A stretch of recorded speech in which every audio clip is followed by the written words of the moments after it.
ભેગા કરી દો, મારે કોઈ રીતે ભેગું થાય એમ નથી. ઉપરથી મને રાતના 12 વાગ્યા સુધી ઓફિસમાં બેહાડે છે. ઓહો.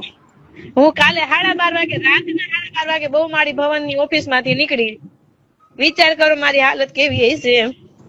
આ તો બહુ અઘરું કહેવાય. હવે તમારે આમાં આપઘાત કરવા સિવાય કોઈ રસ્તા નથી ભાઈ. અમને એટલા અરે હેરાન પણ નો આવતું હોય, નો થતું હોય તો તેલ લાગ્યું, બીજું શું હોય? એમ નહીં તો એ લોકોને અમે ખુલાસા માંગે, કેટલી માથાકૂટ હાલે છે એમાં ભાઈ. નથી ઈઝી નથી, આ સહેલું નથી, નથી આપી જતા ને બહુ અઘરું છે. અને કરતા ન મળે ને તાળા મારી દીધા એવું કહીએ ને તો સારું પડે એમ. પણ નથી આપવા જતા તો શું કરવું?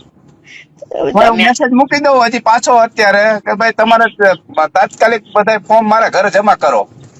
પોરા દઈ દો ને તોય હાલશે. મારા ભગવાન ને કઈ પોરા આપો. આ બેન ને સમજો ને કરી આપઘાત કરીને મરી જાય. અરે એવું થોડું વિચાર કરાય. એમાં શું કઈ નોકરી હાટું એવા આપઘાત કરવાના હોય? આપડે જીવનું ને આપણું છોકરાઓનું જોવાનું હોય. આ કઈ જોવાય?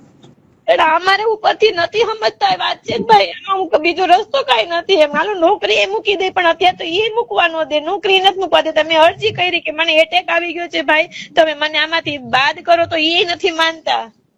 આ નાલાયક સરકાર કેવી ઓલી છે, તમે વિચારો તો ખરા. આમાં આપડે એવું વિચાર કરે કે ભાજપ સરકાર આવી છે ને આપડે કઈક સારું કરશે.